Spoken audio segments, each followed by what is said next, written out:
La Chine dispose d'une unité secrète de drones espions. La Chine cible des politiciens britanniques et leurs familles. Et Taïwan s'arme en vue d'une éventuelle invasion. Ces informations et bien d'autres encore font la une de l'actualité chinoise de cette semaine.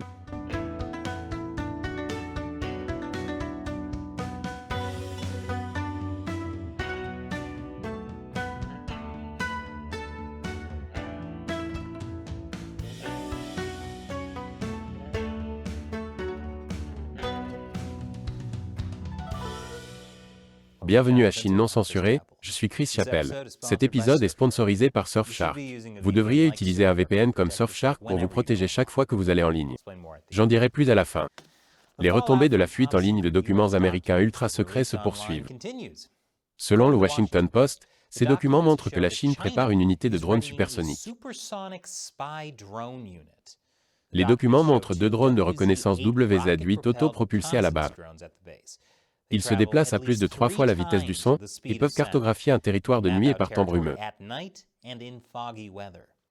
En plus de recueillir des renseignements, les drones pourraient être modifiés pour transporter des armes, selon un expert en défense. Les États-Unis estiment que l'unité de drones espions est destinée à prendre Taïwan. Mais Xi Liping, du Centre de développement des armes militaires de Taïwan, a déclaré « Le drone ne sera pas utilisé en premier lieu contre Taïwan, mais contre les États-Unis et leurs bases militaires dans le Pacifique. » Quant à Taïwan, elle ne prend pas la menace chinoise à la légère. Taïwan aurait signé un contrat pour l'achat de 400 missiles anti-navires auprès de Boeing. Les États-Unis avaient déjà approuvé la vente en 2020. Oui, les choses évoluent lentement dans le secteur américain de la défense, ce qui n'est pas une bonne nouvelle car les choses évoluent à une vitesse hypersonique en Chine. Les missiles sont des harpons terrestres qui pourraient cibler les navires chinois en cas d'invasion. Taïwan possède déjà des harpons basés sur des navires qu'elle a achetés aux États-Unis. Comme on pouvait s'y attendre, le gouvernement chinois n'a pas apprécié. La Chine a averti les États-Unis qu'ils jouaient avec le feu et a promis des représailles non spécifiées. Irriter la Chine semble être le travail à plein temps de Taïwan. Je me demande si ce travail est assorti d'avantages. Toutefois, cette fois-ci au moins, la colère de la Chine n'a étonnamment pas fait la une des journaux. Les gens progressent. Un vrai progrès. Il n'est plus question de faire les gros titres lorsque tout ce que fait Taïwan met la Chine en colère. Le fait que Taïwan existe met déjà la Chine en colère. Ne lui donnons pas plus d'oxygène. Espérons maintenant que Taïwan aura ses harpons avant que la Chine ne l'envahisse. Les entrepreneurs américains sont connus pour livrer des années après les dates de livraison promises. On pourrait penser que le pays qui a donné naissance à Amazon pourrait faire mieux que cela. Après la pause, la Chine tente de se prémunir contre les sanctions américaines. Bienvenue à nouveau. La Chine a menacé d'envahir Taïwan si les tentatives diplomatiques pour s'emparer de Taïwan échouaient. Après avoir vu comment l'invasion s'est déroulée pour la Russie, la Chine se prépare au pire, c'est-à-dire qu'elle se prépare à de nombreuses sanctions occidentales. C'est pourquoi la Banque centrale chinoise aurait accumulé des stocks d'or. C'est une bonne chose, car tout le monde accepte l'or de nos jours. Du moins, ce type d'or. Selon The Epoch Times, au cours des 5 derniers mois, la Banque centrale chinoise a augmenté ses réserves d'or tout en diminuant ses avoirs en obligations américaines, ce qui pourrait ne pas fonctionner. De nombreuses transactions sont effectuées en dollars, même à l'étranger. Et l'une des façons dont les États-Unis ont pu punir la Russie est de limiter son accès au dollar. En plus d'augmenter son approvisionnement en or, la Chine a également essayé d'amener d'autres pays à faire du commerce, mais pas en dollars. À ce propos, c'est exactement ce que font la Chine et le Brésil. Le nouveau président brésilien d'extrême gauche, Lula da Silva, était en Chine la semaine dernière. Au cours de sa visite, les deux pays ont conclu plusieurs accords pour commercer dans leur propre monnaie. Ces accords ont été conclus en février, mais auraient été finalisés lors de son voyage. La prestation de serment de l'ancien président du Brésil à la tête de la nouvelle banque de développement a également été finalisée. Qu'est-ce qui se passe avec les dirigeants brésiliens qui se vendent à la Chine? Ont-ils entendu or et pensé qu'il y avait une ruée vers l'or en Chine? Basée à Shanghai, la banque de développement a été créée par le Brésil, la Russie, l'Inde, la Chine et l'Afrique du Sud.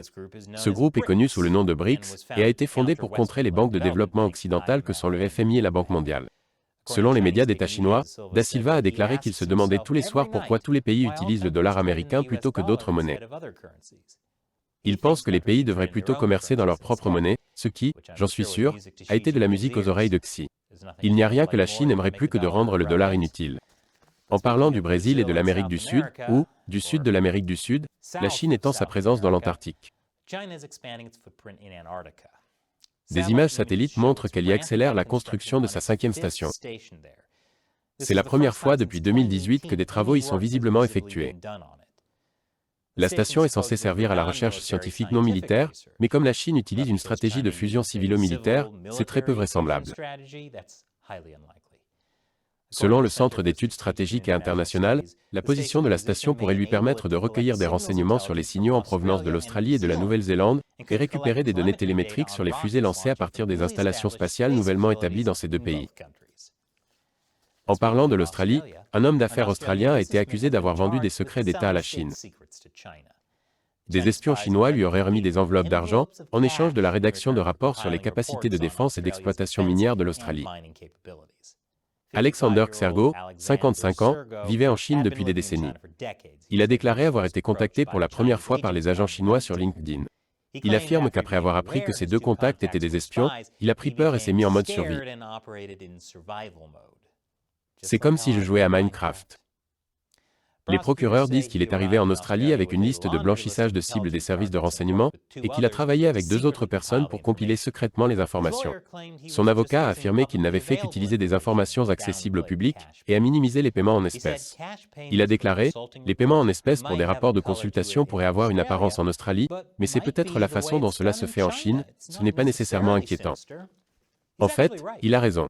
Les enveloppes d'argent liquide sont très courantes en Chine, en particulier pour payer les étrangers.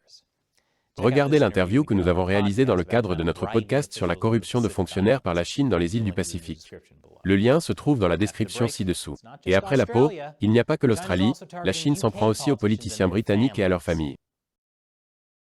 Bienvenue à nouveau. Des hommes politiques britanniques affirment avoir été pris pour cible pour s'être exprimés contre la Chine. Ils accusent la Chine de surveiller les députés et leurs familles dans le cadre d'une campagne d'intimidation. Un ancien leader conservateur qui s'est exprimé ouvertement sur les violations des droits de l'homme en Chine a déclaré qu'il pensait que lui et sa famille étaient surveillés. Il dit avoir également été la cible de cyberattaques dont il a affirmé avoir remonté la trace jusqu'à Hong Kong. Selon le Télégraphe, ce hacker aurait cherché à convaincre des hommes politiques du monde entier que l'ancien ministre s'était rétracté et considérait désormais le Parti communiste chinois comme un modèle de bonté et de décence. Alicia Kern, députée conservatrice, a déclaré au Télégraphe que l'enfant d'un collègue avait dû modifier ses projets d'études après que l'école dans laquelle il avait été accepté eut vu son financement en Chine menacé. Et Lord David Alton, qui a été sanctionné par la Chine, a déclaré que des courriels avaient été mystérieusement effacés de son téléphone. Il pense que la Chine est à l'origine de cette disparition et des attaques contre son site web personnel. Un ancien président de la Commission des Affaires étrangères de la Chambre des communes, également sanctionné par la Chine, a dit que son courrier électronique était régulièrement piraté. Il a déclaré que l'agence de renseignement britannique lui avait dit que son compte Gmail était plus sûr que son compte parlementaire en raison de toutes les attaques. Les hackers ont envoyé des courriels à partir de son compte, en prétendant qu'il avait démissionné de son poste de président de la Commission des Affaires étrangères, ce qui n'était pas vrai. Il a déclaré que cela faisait partie d'une opération psychologique chinoise visant à le discréditer. L'Australie et le Royaume-Uni ne sont pas les seuls concernés. Toutes les campagnes menées par la Chine à l'étranger ont fait l'objet d'une attention particulière ces derniers temps. Cette semaine, deux hommes ont été arrêtés à New York pour avoir prétendument organisé un poste de police chinois clandestin. J'en dirai plus dans l'épisode de demain, alors restez à l'écoute. Et Elon Musk ferait bien de se méfier, car la Chine s'apprête à s'emparer de son Cybertruck. La société chinoise Great Wall Motors a dévoilé son Cyber Pickup au salon de l'automobile de Shanghai cette semaine. Le Cyber Pickup, ou Cyberspace Pickup, ou simplement Cyberspace, comme on l'appelle, est un véhicule hybride à 6 roues. Apparemment, le nom n'a pas encore été trouvé, car l'orthographe change en fonction de l'endroit où l'on regarde le véhicule. Comme le Cybertruck de Tesla, il est également électrique, ou du moins, il peut l'être. Il est propulsé par un moteur à gaz ou un moteur diesel, au choix, et peut être entièrement électrique. Great Wall Motors a déclaré que le véhicule pourra également être équipé d'un moteur hybride rechargeable turbocompressé de 3,0 litres, d'une pile à combustible à hydrogène, ou d'un autre super pouvoir. Je me demande quel pourrait être ce super pouvoir. Peut-être le super soldat S3 Room. Pour l'instant, il ne s'agit que d'une maquette, mais il a été rapporté qu'il pourrait être produit pour le marché chinois. Car, bien sûr, quand la Chine a-t-elle déjà laissé passer l'occasion de fabriquer une contrefaçon d'un grand produit? Cet épisode est sponsorisé par Surfshark. Lorsque vous allez en ligne, tout ce que vous faites est suivi et enregistré, par les sites web que vous visitez et par votre fournisseur d'accès à Internet. Et dans de nombreux cas, par votre gouvernement. C'est pourquoi, quel que soit l'endroit où vous vivez ou ce que vous faites en ligne, vous devriez toujours garder votre activité Internet privée avec un VPN. Et maintenant, Surfshark a des serveurs auxquels vous pouvez vous connecter dans plus de 100 pays. C'est plus que n'importe quel autre VPN. Cela rend votre connexion plus rapide et plus fiable. De plus, Surfshark dispose d'un cryptage haut de gamme et d'une politique d'absence d'enregistrement, ce qui signifie qu'il ne collecte pas vos données de navigation. En fait, Surfshark a été classé choix de l'éditeur pour le meilleur VPN pour la confidentialité et la sécurité par PCMag. Découvrez donc Surfshark. Avec un seul compte Surfshark, vous pouvez connecter autant d'appareils que vous le souhaitez. Essayez-le dès maintenant. Surfshark propose une offre spéciale qui comprend 83% de réduction sur un plan de 2 ans et 3 mois supplémentaires gratuits. Vous pouvez vous protéger pour seulement 2,21 $ par mois. Rendez-vous sur le site surfshark.com/uncensored et utilisez le code uncensored pour profiter de cette offre. Le lien se trouve dans la description ci-dessous. Encore une fois, je suis Chris Chappell. À la prochaine fois.